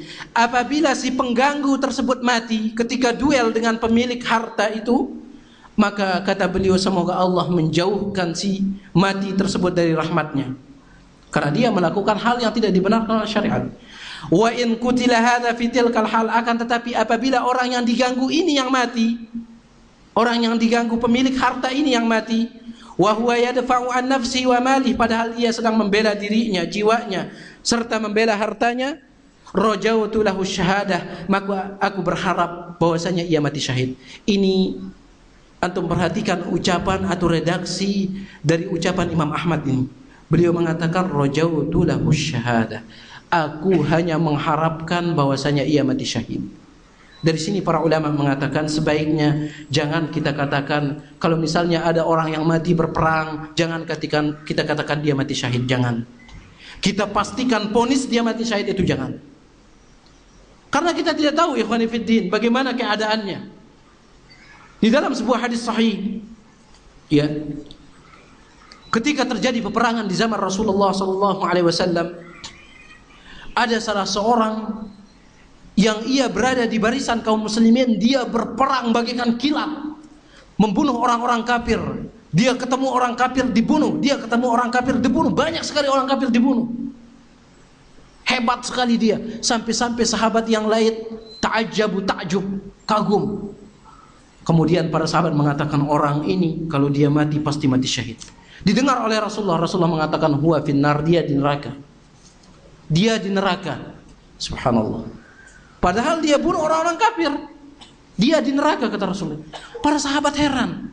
Bagaimana mungkin orang yang hebat seperti ini yang membunuh banyak orang kafir dikatakan oleh Rasulullah. Akan tetapi tetap para sahabat lebih meyakini ucapan Rasulullah, karena Rasulullah la yantiqu 'anil hawa in huwa illa wahyun yuha. Tidak berucap dengan hawa nafsu melainkan wahyu dari Allah. Akhirnya mereka mengikuti orang tersebut. Orang tersebut terus berperang, terus berduel melawan orang kafir. Kemudian sampai di suatu keadaan orang tersebut terluka dan dia tidak sanggup menahan rasa sakitnya. Akhirnya dia bunuh diri, dan bunuh diri adalah dosa besar. Benar apa yang dikatakan oleh Rasulullah, dia mati dan dia akan masuk neraka. Makanya jangan vonis orang itu kalau mati, kita harapkan saja mereka mati syahid, ya. Yang berperang di Suriah, kita harapkan saja mereka mati syahid. Jangan langsung vonis saja. Baik, ikhwan fillah, saya kira saya cukupkan sampai di sini. Besok kita lanjutkan kalau ada waktu. Bolehkah memberontak pemimpin kafir yang dipilih kaum muslimin secara demokrasi seperti yang terjadi di DKI atau terjadi di negeri kita nanti? Syukran. Yang pertama saya katakan, siapa suruh antum milih dia? Sudah tahu dia kafir dipilih. Ini yang pertama. Kemudian yang kedua, apa yang kita sebutkan tadi tentang syarat-syarat memberontak, sekali lagi saya katakan itu hanyalah teori. Timbang maslahat sama mafsadatnya.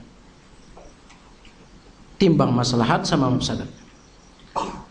Kemudian, apakah pemimpin ini melarang kita untuk salat? Jawabannya tidak. Orang-orang di Jakarta, di DKI masih salat. Apakah dia melarang kita untuk berzakat, puasa dan seterusnya? Tidak. Dan ingat ikhwani fiddin rahimani wa rahimakumullah, naiknya pemimpin yang zalim itu disebabkan karena zalimnya rakyat. Allah Subhanahu wa taala berfirman, "Wa kadzalika nuwalli adh-dhalimina ba'dahum 'ala ba'din bima kanu yaksibun." Antum perhatikan ayat ini dan renungkan, antum sampai di rumah renungkan ayat ini. Kenapa saya mendapatkan pemimpin yang zalim? Allah katakan, dan demikianlah kami jadikan sebagian orang-orang yang zalim itu sebagai pemimpin atas sebagian mereka yang sama-sama zalim, bima kanu yaksibun, disebabkan karena apa yang mereka perbuat. Naiknya pemimpin zalim karena rakyat yang zalim. Sebab dari mana datangnya pemimpin ini? Dari rakyat. Dahulu sebelum dia menjadi pemimpin, dia adalah rakyat. Makanya dahulu tatkala orang-orang Khawarij yang datang kepada Ali bin Abi Thalib radhiyallahu taala anhu, mereka bertanya, "Wahai Ali, kenapa kepemimpinanmu itu begini?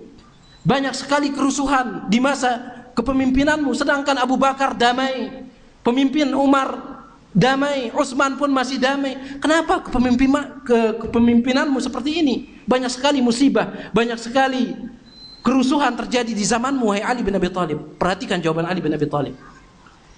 Kenapa zamannya Abu Bakar, Umar dan Utsman itu damai?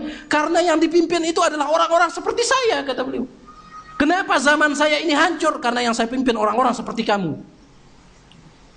Itu kata Ali bin Abi Thalib. Jadi naiknya pemimpin zalim gara-gara kita, ikhwan fillah. Jadi jangan salahkan diri kita, muhasabah. Jangan ya cepat-cepat mengambil jalan pemberontakan, siapa suruh kita memilih mereka. Wallahu ta'ala alam.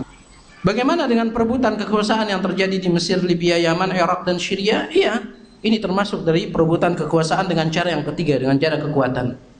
Dengan cara kekuatan, yaitu misalnya presiden ini digulingkan oleh presiden calon yang lain, kemudian akhirnya naik presiden yang menggulingkan itu, maka dia sah, wajib untuk ditaati. Wajib untuk ditaati. Terus pertanyaannya, atau perebutan kekuasaan di Indonesia oleh Belanda dan Jepang, apa itu termasuk penguasaan? Ini bukan perebutan kekuasaan, kalau penjajahan ini. Anda harus bela. Sama seperti orang-orang Yahudi sekarang di Palestina, mereka ingin merebut tanah Palestina. Mereka orang Jepang, Belanda yang datang ke Indonesia dahulu, mereka ingin mengambil tanah kita. Ini penjajahan.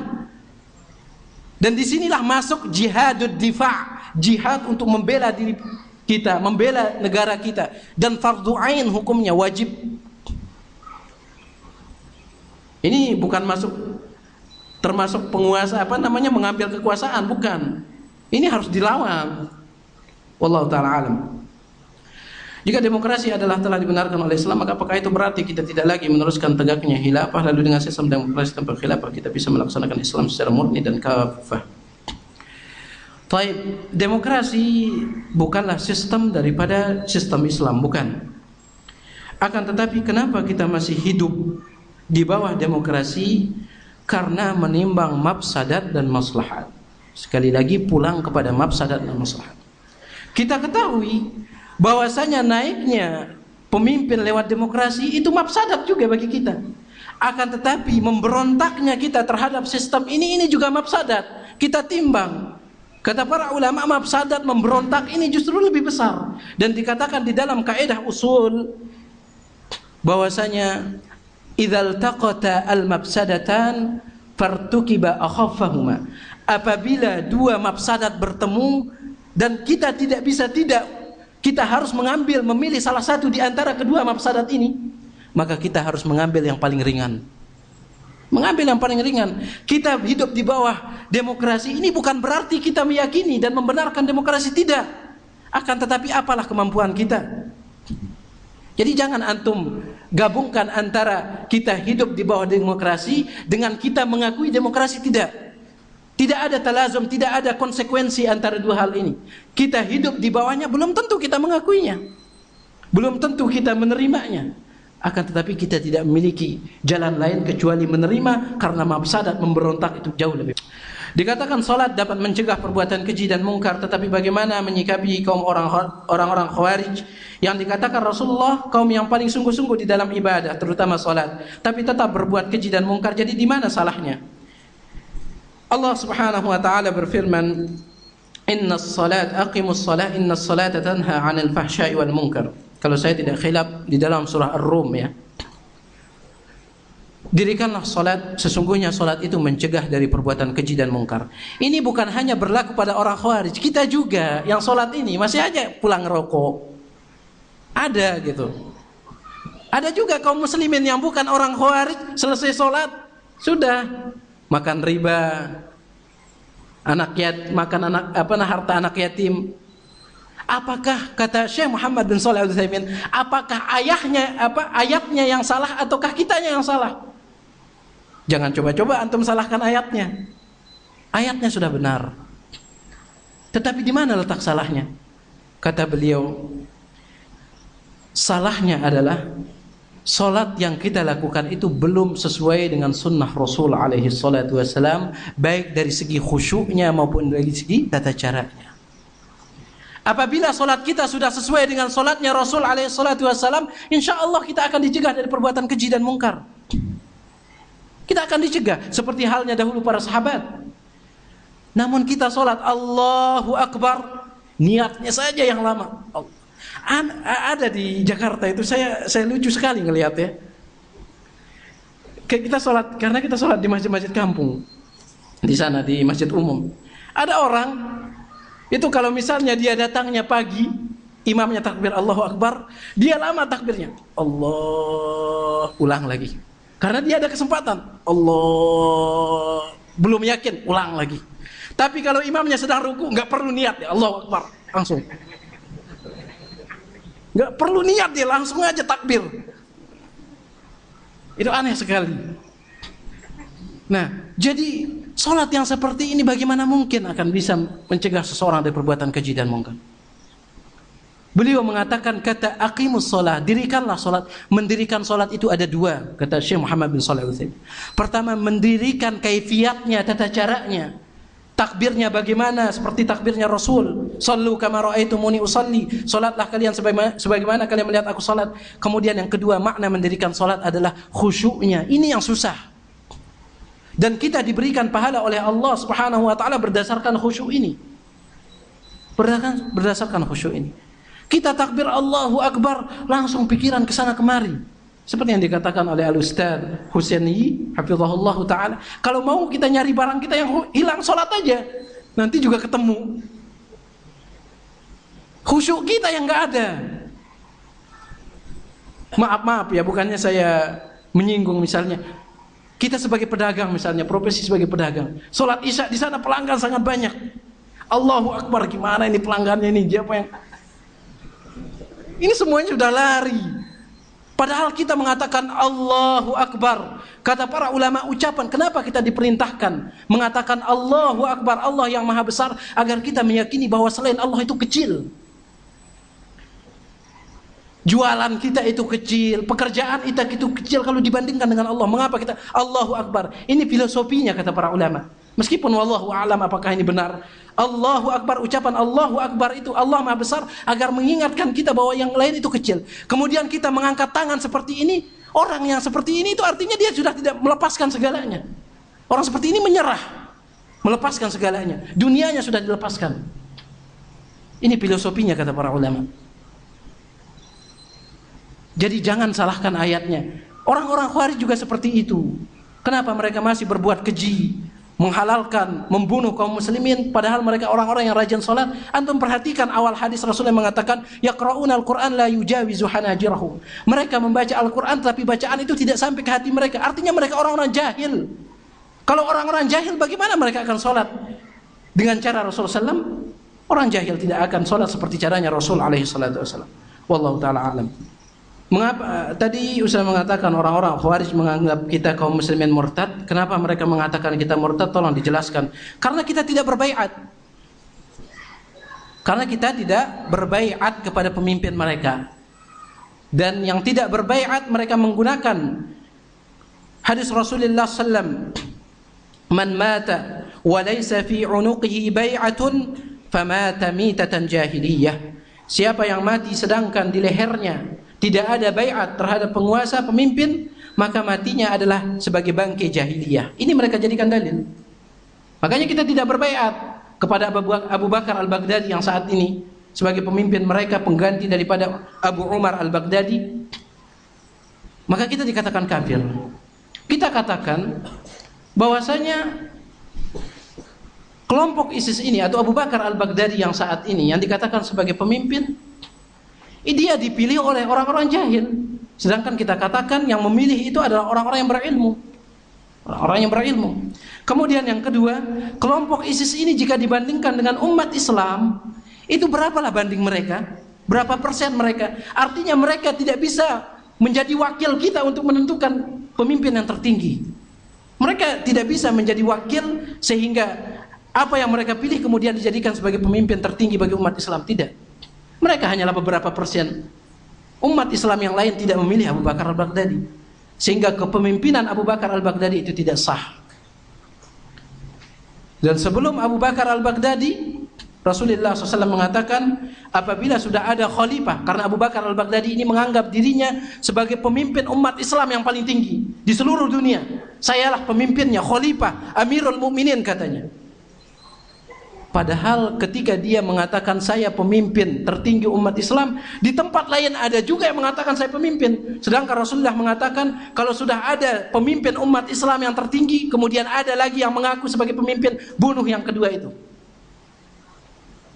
Jadi tidak sah.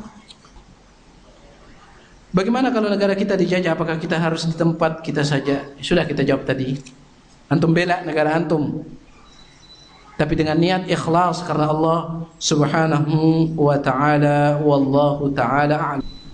Orang yang kerja di bagian pajak, ya, pajak itu tentunya mengambil harta orang dengan tidak benar, ya. Dan itu yang dimaksud oleh Nabi SAW, wa in akhadha malak. Meskipun dia mengambil hartamu, tetap engkau taat. Jadi kita bayar saja. Kita bayar saja. Adapun dosanya maka bagi mereka. Dosanya bagi mereka. Sama seperti masalah riswah, ya. Masalah suap menyuap. Dikatakan oleh para ulama, hukum asalnya suap menyuap itu dilarang. Ar-rashi wal murtashi finnar. Orang yang menyuap dan yang menerima suap itu di neraka. La'anallahu ar-rashi wal murtashi. Allah melaknat orang yang memberikan suap dan orang yang menyuap. Akan tetapi kalau kita memberikan suap untuk mengambil hak kita, di mana tidak ada jalan lain kecuali jalan suap, maka di sini tidak apa-apa kita memberikan suap, dosanya untuk dia. Seperti yang saya sering diceritakan, kalau kita bikin paspor misalnya, itu susah kita dapatnya kalau tidak ngasih sogokan ke petugasnya. Ini berikan saja kata para ulama. Dan ini yang saya dengarkan langsung dari guru kami Syekh Dr. Abdullah Habar hafizahullah taala. Kata beliau, ini fatwa daripada ulama yang ada saat ini, bahwasanya apabila kita ingin menerima, mengambil hak kita, akan tetapi kita tidak akan bisa mendapatkannya kecuali dengan jalan suap, maka di sini kita fattaqullah mastata'tum, bertakwalah kepada Allah semampu kalian, berikan dia, akan tetapi dosanya adalah untuk orang tersebut. Wallahu taala alam. Sudah habis ya? Taib, kurang dan lebihnya saya mohon maaf. Apabila ada benar maka itu datang dari Allah, dan yang salah datang dari saya pribadi dan dari syaitan. Aqulu qouli hadza subhanakallahumma wa bihamdik asyhadu an la ilaha illa anta astaghfiruka wa atubu ilaik. Wassalamu alaikum warahmatullahi wabarakatuh.